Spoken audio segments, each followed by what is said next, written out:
Esse é o Ancapsu e nós vamos falar agora sobre o caso do voto do André Mendonça, porque está acontecendo uma coisa muito curiosa, né? Vocês sabem, está rolando o julgamento da inconstitucionalidade do artigo 19 do Marco Civil da Internet, que é basicamente um pretexto para o STF fazer a regulamentação da internet, que eles pretendem fazer lá, ou seja, instituir a censura no Brasil. E aí o que aconteceu? O voto do André Mendonça foi um voto muito bom, foi um voto que respeita a liberdade de expressão, é um voto que é a favor do Brasil, a favor da liberdade de expressão. E aí, muita gente criticou na esquerda, é verdade, mas agora a gente está vendo um fenômeno curioso. Muitos jornais estão se posicionando a favor do André Mendonça. Aqui, a Folha de São Paulo. Mendonça está certo sobre a regulamentação das redes. Estadão, um voto pela razão no Supremo. E vários outros aqui estão falando também, estão elogiando o voto do André Mendonça e coisa e tal. E não é curioso isso? Porque a imprensa brasileira, durante muito tempo, estava torcendo pela censura, não porque tem que regulamentar as redes, porque não sei o que é lá.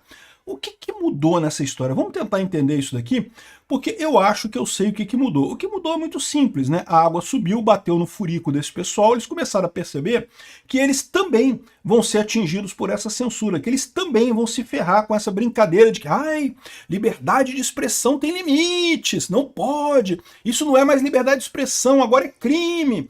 Então eles já perceberam que essa briga do governo contra as redes sociais vai acabar chegando nos jornais também. E aí começaram a voltar atrás. Nem todos voltaram atrás ainda, tá? Ainda tem um monte de lambedor de saco do STF aí comemorando. Não, que tem que censurar mesmo, censura mesmo, Xandão, e não sei o que lá. Mas vamos entender esse caso aqui, porque eu acho que é uma luta importante, eu acho que é positivo, estou elogiando a Folha de São Paulo, que bom que eles perceberam o problema da liberdade de expressão, né? E tem mais uma coisa também, do ponto de vista político, esse negócio de ficar contra a liberdade de expressão é terrível, meu amigo. Liberdade de expressão é um desejo natural do ser humano. Todo mundo quer liberdade de expressão, ninguém gosta de ser tolhido em sua fala. Então, ou seja, quem se coloca a favor da censura, a favor da restrição, por mais que use nomes bonitinhos, não, porque temos que controlar e regulamentar e não sei o que lá, por mais que use eufemismos, todo mundo sabe que é censura. E quem fica do lado da censura está errado no grande esquema das coisas, ou seja, vai ser penalizado politicamente mais adiante. Vamos entender esse caso, essa notícia foi sugerida por Ojeriza dos Pusilânimes, e Peter não sabe limpar o furico dele e várias outras pessoas. Obrigado aí ao pessoal que sugeriu notícias lá no nosso site, no visãolibertaria.com. E obrigado a você que está assistindo o nosso vídeo. Se você gosta do nosso conteúdo, por favor, deixe o seu like, se inscreva aqui no canal, né? Bom, eu não vou falar muito sobre o voto do André Mendonça em si, porque eu já falei sobre isso. Eu fiz um vídeo quando saiu o voto dele na sexta-feira passada, elogiando muito o voto dele. Realmente foi um voto excelente. E a Folha de São Paulo, aqui no artigo dela, corrobora o que eu falei aqui, ó. O Marco Civil da Internet, promulgado em 2014 após amplo debate na sociedade e no Congresso, atende os requisitos constitucionais da liberdade de expressão. O artigo 19 do Código determina que as plataformas que provêm o serviço podem ser responsabilizadas apenas no caso de descumprirem ordem judicial. Nada mais coerente com a ampla garantia de expressão e coisa e tal. Então, assim, muito bacana, elogiam aqui o pessoal o voto do André Mendonça, né? Aí, aqui, ó, nem todos, tá? Nem todos. A CNN, por exemplo, aqui, ó. Ai, divergência de Mendonça dificulta o voto médio. Tá vendo? Mendonça foi votar errado, né? A verdade é que a gente tem até agora 4 votos e os 4 são diferentes. Só para lembrar, o voto do Fux e do Toffoli são terríveis, são votos muito ruins mesmo, praticamente exigem que as plataformas tenham poderes paranormais para descobrir se um assunto vai ser considerado proibido pelo STF, e se for considerado proibido pelo STF, eles têm responsabilidade retroativa para tirar o negócio, uma coisa totalmente sem sentido. Eu acho, inclusive, e eu falei isso na época quando teve o voto dessas pessoas, que o que eles queriam, de fato, era forçar as Big Techs a aprovarem o PL das fake news, né? Eu explico para vocês, né? Na cabeça do pessoal do STF, o brasileiro é um idiota. Eles não consideram o brasileiro como gente, eles consideram a gente como uma cambada, um gado, né? Um monte de boi num curral, que eles só vão lá para colher os frutos dessa boiada que tem aqui no Brasil. Eles não consideram que o brasileiro possa ter vontades específicas. Eles falam de democracia, não porque democracia democracia, mas obviamente para eles a democracia só vale quando concorda com o que eles pensam.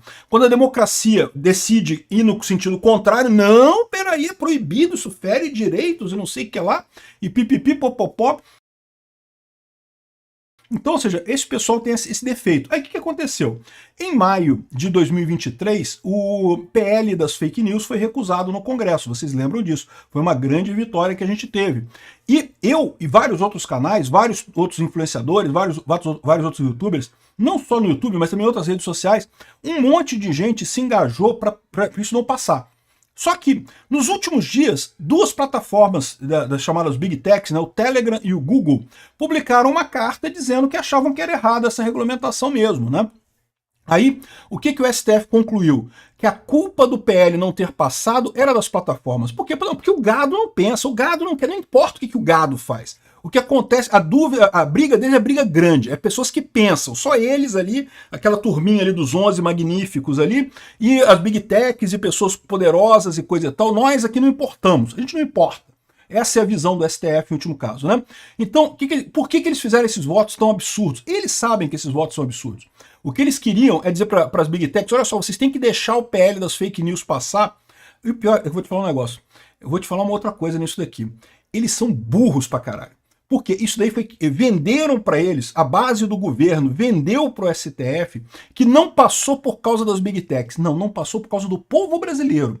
Mas aí esses idiotas, esses 11 idiotas retardados mentais que se vestem de Batman e faz uma festinha lá deles, lá não sei o que lá, cosplay de Batman ridículo, esse pessoal acreditou no papo dos idiotas que não, que foram as Big Techs que proibiram, que brigaram com os deputados e aí os deputados não quiseram passar, né? Aí, qual que foi a ideia deles? Vamos fazer um voto assim muito ruim, mas muito ruim mesmo, que aí as Big Techs vão, caramba, temos que deixar passar a PL das fake news, porque senão vai ser pior ainda no STF, coisa e tal. Só que o problema é que não eram as Big Techs, somos nós não vamos deixar passar porra nenhuma. E mesmo que o STF declare a inconstitucionalidade, a gente vai brigar para tirar esse pessoal do STF, para botar um STF de direita e voltar com a liberdade de expressão, porque esse é o caminho. Esquece essa, quem tá errado são vocês, cambada de Batman. Então aqui, ó, os dois fizeram votos terríveis. O Barroso deu uma maneirada, fez um voto também ruim, mas um pouco mais maneirado. E aí, o que acontece agora? Nesse momento você tem 4 votos diferentes no STF, né? E o do Mendonça é o único que é decente, é o único que fala, olha só, a Constituição fala que é proibida a censura, fala que a liberdade de expressão é um direito do brasileiro, então, porra, não tem o que dizer, é isso aí, o artigo 19 tá correto, né? E, enfim, agora o pessoal da CNN não gostou. A CNN tá... Não, porque dificultou o voto médio. Dificultou mesmo. Sabe o que vai acontecer com esse relatório? Esse voto aqui vai ter 11 votos, os 11 diferentes. E aí, vai fazer uma média como? Não tem como decidir isso, né? Enfim, outros jornais estão elogiando. O Estadão está elogiando aqui também, dizendo que estabelece salvaguardas essenciais ao debate público no ambiente digital. Pela lei, as plataformas digitais só podem ser responsabilizadas por conteúdos ilícitos publicados por seus usuários, caso descumpram uma ordem judicial de remoção. Perfeito. Né? E é verdade também que o André Marsiglia está lembrando aqui que o Estadão fez isso daqui, né? Porque quem escreveu o editorial foi a Ruth. Depois a Raquel vai escrever o editorial de amanhã, né? Para quem é mais novo, não entendeu a referência do André Marsiglia, houve uma novela muito famosa aqui no Brasil, que eu nem lembro, sei lá o quê, tinha o Tonho da Lua, como é que era o nome da novela? Que tinha 2 irmãs gêmeas, que uma irmã gêmea era do bem e outra irmã gêmea era do mal. Ambas eram interpretadas pela Glória Pires, né? Era a Ruth e a Raquel. E uma era boa, a outra era ruim. Então, ou seja, ele está brincando aqui, dizendo que hoje o Estadão fez uma matéria correta, uma coisa legal, e amanhã vai ter um outro editorial contra o André Mendonça e coisa e tal. Mas ninguém tem dúvida aqui que o povo brasileiro quer liberdade de expressão e o pessoal da esquerda não quer. Porque o pessoal da esquerda acha que calando as pessoas vai conseguir voltar, vai conseguir fazer com que o povo brasileiro volte a gostar da esquerda. Já expliquei para vocês que isso não vai acontecer, mas essa é a ilusão que eles estão, né? E aí a dúvida é a seguinte, por que os jornais estão agora ajudando a causa da liberdade de expressão? O que aconteceu, né? E aí você vê aqui, por exemplo, o Gilmar Mendes, olha só, Brasília, esse tweet é de hoje, aqui, de ontem, na verdade, do 8 de junho. Aqui, ó, Brasília viveu um momento histórico com um show de Gilberto Gil, um espetáculo de arte, resistência e emoção. Ao entoar Cálice, o silêncio tomou conta da plateia, que foi tão eloquente quanto a canção, um grito contido mais poderoso, uma noite para lembrar, viva Gil e coisa e tal. A canção Cálice é uma canção contra a censura da ditadura. Cálice é a forma do copo ali, um copo, não cálice, mas é o cálice de cálice, né? E afasta de mim esse cálice, né? Essa é a origem dessa música, ou seja, era uma música contra a censura na época da ditadura militar. Aí me veio o Gilmar Mendes dizendo, não, que é um negócio... Aí o pessoal até brincou aqui, ó. A música Cálice fala sobre um período onde nem tudo podia ser dito, só o aprovado pelos poderosos. Gilmar Mendes já mandou jornalista enfiar pergunta na bunda e processou outro por excesso de ironia ao divulgar informações de um relatório do Ministério Público, né? E tem de fato aqui, ó, amigos fazem vaquinha para ajudar jornalista a pagar 310 mil reais a Gilmar Mendes, que foi jornalista que foi condenado pelo Gilmar Mendes querendo calar jornalista. Gilmar quer 150 mil em ação contra jornalista porque viu excesso de ironia na revista. A revista noticiou um parecer do Ministério Público criticando o Gilmar Mendes. E aí, não, mas foi com excesso de ironia, tem que pagar a indenização para ele. Ou seja, claramente o pessoal do Supremo, inclusive o senhor Gilmar Mendes, quer a censura, quer calar os outros. É o que eu falo para vocês. Esse pessoal está esquecendo que eles estão repetindo o que fizeram os milico aqui no Brasil. Está igualzinho, a mesma coisa. Os milico pegaram um golpe que nunca existia, que era o golpe dos comunistas, eles não teriam força para fazer um golpe em 64, aí usaram isso como desculpa para dar um golpe. Aí começaram com perseguição com opositores, começaram a abrir inquéritos que nunca terminavam, começou a ter um monte de exilados, as pessoas tinham que sair do Brasil para fugir, né, os exilados do Brasil, e vivemos 20 anos sob ditadura naquela ocasião. E agora o pessoal está fazendo a mesma coisa, achando lindo, ai, porque Gilberto Gil cantou a música, olha só, e vocês estão fazendo a mesma coisa. Inventaram um golpe do Bolsonaro que nunca existiu, para dar um golpe vocês, botaram um pinguço corrupto, condenado pela justiça, na presidência da República, e agora fica perseguindo as pessoas, querendo calar todo mundo, querendo fazer censura e o caramba. É um absurdo o que está acontecendo aqui, né? Aparentemente, a imprensa percebeu que esse negócio de ficar do lado dos censores não dá certo. Não deu certo em 64, nem está dando certo agora. Curioso ver como é que é justamente a Globo, que foi a mais apoiadora do regime militar em 64, que agora é a maior apoiadora da esquerda agora nesse golpe de 2022. Ou seja, a Globo de novo está errando e ficando do lado do ditador, né? Os outros jornais já começaram a perceber a roubada que é isso. Esse pessoal poderoso hoje está brigando com as redes sociais. Amanhã vai brigar com os jornais, meu amigo. É a mesma coisa, vão brigar do mesmo jeito. Não é o único caso esse daqui, não. Tem o caso do Léo Lins, tem o caso daquela outra jornalista lá do Rio Grande do Sul, que foi punida por isso. Tem o caso de um cara que denunciou um delegado da polícia em São Paulo, que também está sendo processado. Ou seja, tem um monte de casos desse. Quando você começa com esse negócio de que tem que ter limites em liberdade de expressão, não pode falar qualquer coisa, imediatamente esses limites se tornam o limite do interesse do governo. Qualquer limite que você coloque na liberdade de expressão, inevitavelmente vira o interesse do governo. Ou seja, quem está no poder não quer ser criticado, ninguém gosta de ser criticado, mas eles podem alterar esse limite para evitar a crítica deles, né? Então esse é o problema.